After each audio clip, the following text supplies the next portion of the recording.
Love makes people do crazy things. This is Ashley and I'm Laura, and we just got married. We didn't have a big wedding or even elope somewhere romantic.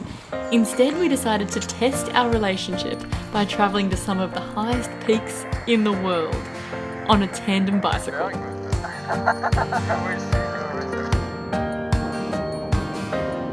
We're no strangers to bicycle touring.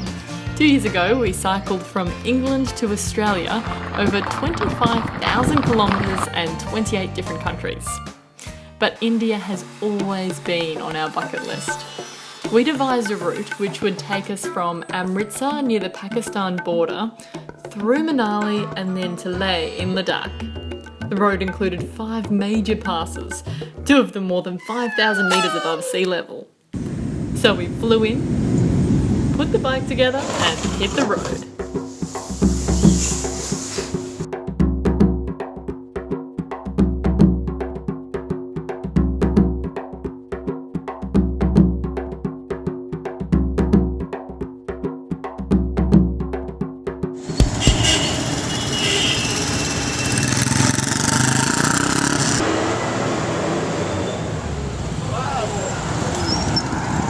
Well, it's great to be back out on the road again. We're between Amritsar and Patakot. Here's the bike. So we've got the solar charger on there, which is powering basically the GoPro, the phone I'm shooting on now, all USB chargeable devices, lights, etc. Pumping the water in, it's exceedingly hot. Spare tyre, clothes, tent, kitchen, everything you need to survive right there. Medical kit and a good bike.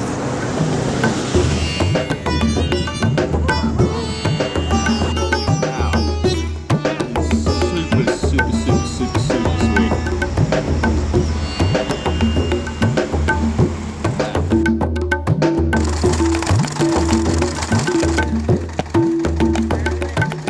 As much as we were fascinated by India, India was more fascinated by us.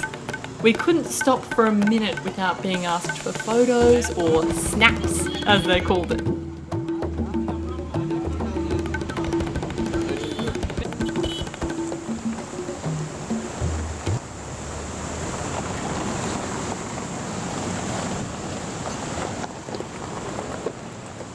Hello.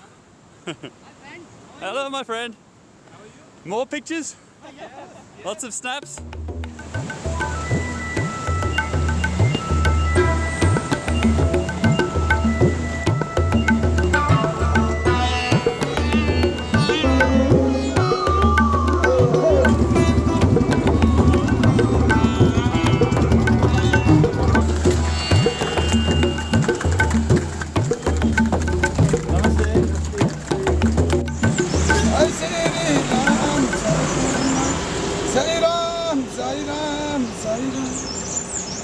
The last couple of hours I'm absolutely stoked to the bone. About 10 k's out from Dharamsala, and you can just see up on the road there the first sights of the Himalayas, covered in snow. Once we made it past Manali, our first major mountain was the Roshtang Pass. We split the climb up over 2 days to better acclimatise to the altitude. When we got to the top, we found a little pop-up store selling Maggi noodles, or Maggi as they called it, a food which would become a staple for the next few weeks.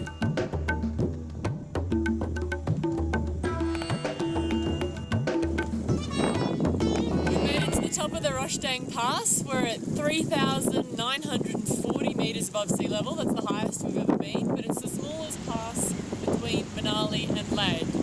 Now we've got 15 kilometres of descent, and we dip into a valley before another climb. Probably we'll do half of it tomorrow and then finish it off the day after.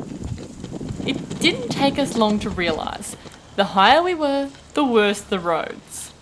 In the transition between winter and summer, snowmelt ruins all smooth surfaces, leaving rubble and mud everywhere.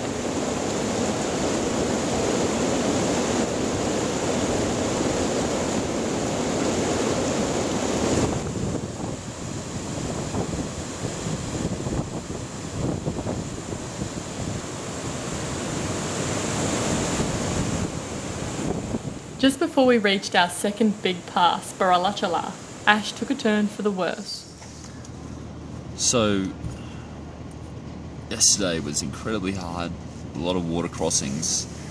I wasn't incredibly well the night before, so it really took it out of me. Laura was the trooper and she had to push the bike for the last sort of 3 or 4 kilometres on her own. I've never been so fatigued. We got up to this place called Zing Bar, which is just a tent village, and we set up our tent and we had some soups in one of the tents, yurts. I was feeling really good. Went to bed, and then I just had the worst night of playing a little game called Evacuate Your Body at both ends. Anyway, that's gross. So I'm just so strapped. Just been having a really hard time eating and getting any sleep. Altitude doesn't seem to be playing, like, yeah, it's hard to breathe, but man, just the stomach bug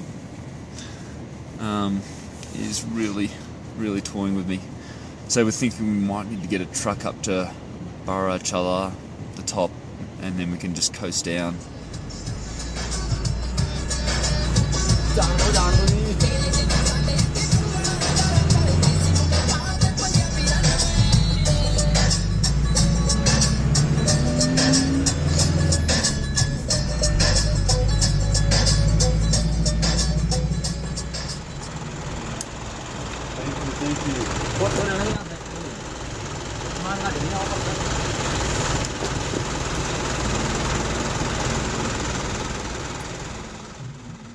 We're 4,930 metres above sea level.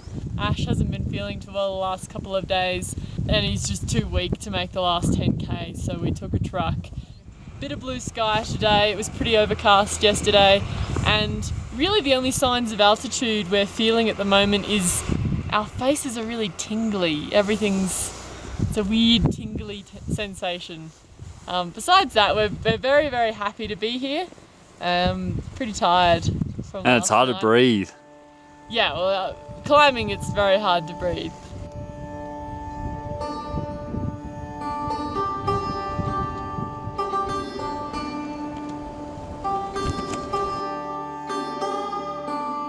Coasting downhill, we thought we were back on track, but then the bad luck just kept coming. So, second bit of drama today is we've lost our GoPro. My fault. We were just doing some spot filming, just where you can see that four-wheel drive up in the distance. Anyway, we've been putting it just on the back rack, just shoving it under a strap there, because we're constantly getting it out and filming. Anyway, we've only come, 400 or 500 metres down the road, and Laura's noticed that it's missing, and we've just run back up the road and it's gone. So,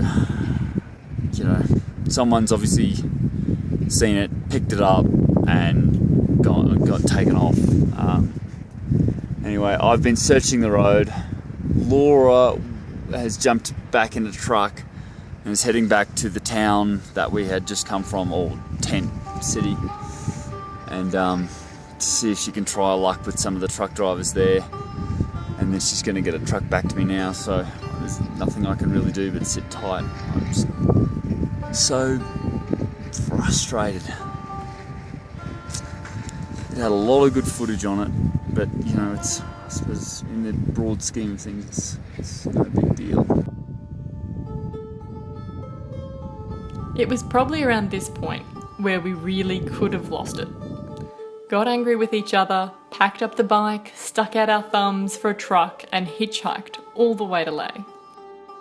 But we didn't, because we were soon reminded things could be so much worse. Looks reasonably recent.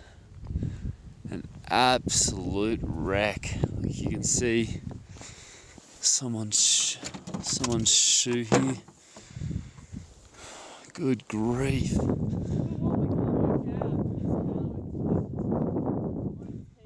Oh my god.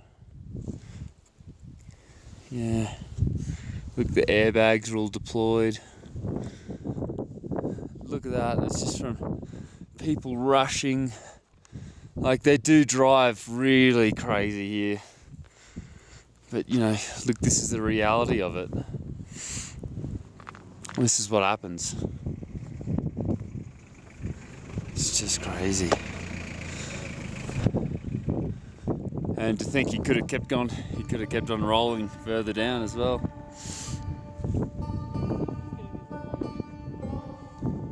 Ash seemed to be a little less sick, so we pushed on towards the next pass, spending the night at a road stop called Whiskey Nulla. It was there we got some proper food and a half-decent sleep. The little yurt set up here. So let's have a look. Often got their menus here. This is quite comprehensive. Rice, roti, chow mein, egg, veg dal, soup, momos, which are vegetarian as well. Let's go have a look inside.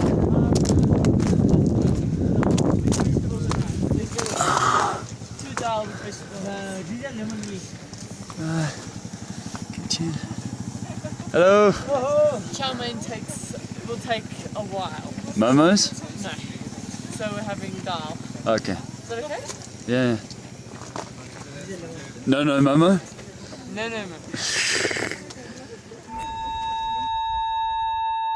Here we are in our tent at a place called Whiskey Nulla, which is just a little tent village at 4,775 metres above sea level. It's the highest we've ever camped before. Obviously, oxygen is a real issue. You can probably hear me breathing. We're having a lovely dinner of digestive biscuits and some water mixed with hydrolyte. But we already have had a meal of dal bhat and luckily some sort of like a mixed vegetable curry and some rice. What are your thoughts? I think considering how high we are, we're probably dealing with the altitude pretty well. Like, I've got a bit of a light headache, but considering, like, in the tent next door a couple of hours ago, we saw some tourists having to suck in oxygen via a mask. Oh, that's ice rain on the tent. Oh, yep, now we're getting some ice rain. That's cool. We also have had a couple of Nurofen as well, just to take the edge off the headache. Yeah. It, nothing serious. No, and that's the thing, like, we don't feel 100%. I think you have to live up here for weeks to feel 100%. Yeah. I think that's part of going up by bike, is that you edge up slowly. Like, last night we camped at about 4,300, so 4,300. It was around about that. So we've been slowly getting used to, coming down from basically sea level in Amritsar, or, just above. 500 metres. 500 metres above sea level in Amritsar, and slowly coming up ever since. We've been adapting quite well as compared to the motorbikes and the cars that just whistle up, fly in and then whistle up these mountains, and then just feel incredibly nauseous and horrible the whole time. I do not see the point in travelling this road by car. People just feel sick.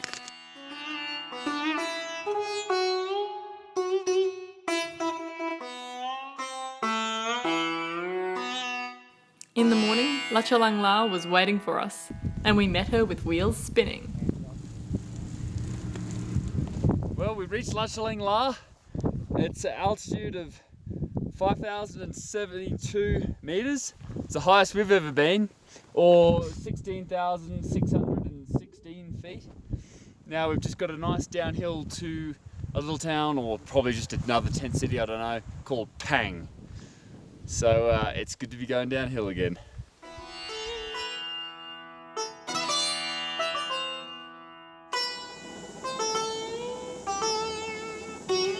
A little more down, and a little more up. And finally, we were at the Moor Plains. 40 kilometres of good roads and tailwinds.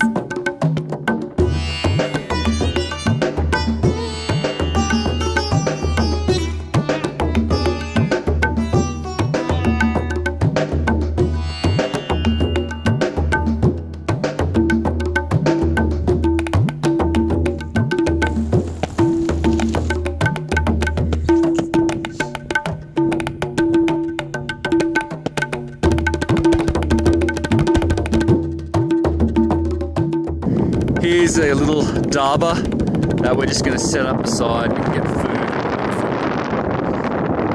And then we're going to ascend Tandem tomorrow morning and hopefully descend all the way to Leh.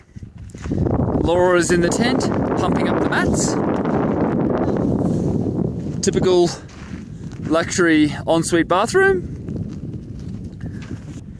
Anyway, we're going to get some food and water into us. The next descent, Tandem, was nothing short of brutal. With the roads in such bad condition, we walked to the summit.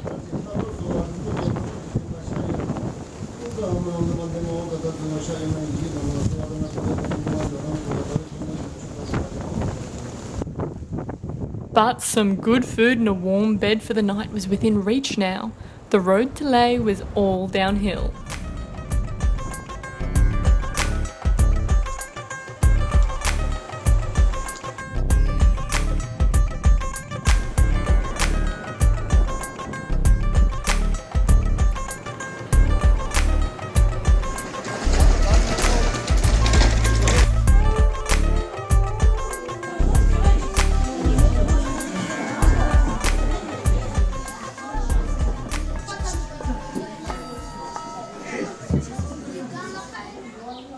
But we couldn't get too relaxed. We still had one more climb to do. That's right, the road between Leh and Kardung La is the highest in the world, so as if we were just going to skip over that one. We lightened the load and set out once more to climb and descend more than 2,000 metres in one day. So after a couple of days rest at our guest house in Leh, we're going to make an assault on Kardung La, the highest road in the world. It's just an up and down attempt. So we've just got down jackets for descending, some tools to fix flats, some snacks and water.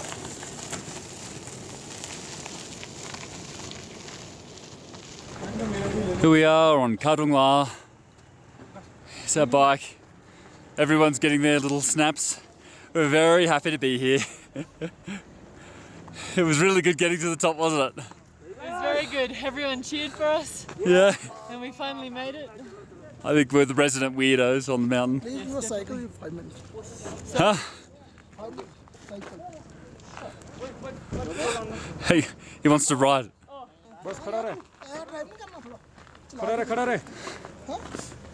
I think he just wants a photo. Hey, there you go. Here, you take a photo of me with the army guy. Our journey through India was both incredible and incredibly hard. We endured sickness, extreme heat and cold, and fatigue. We learnt patience and gratitude. We stepped out of our comfort zone and we laughed. A lot. Our Himalayan adventure is basically just another love story. And love can take people to some crazy, awesome places. Did you get the shot? Yeah.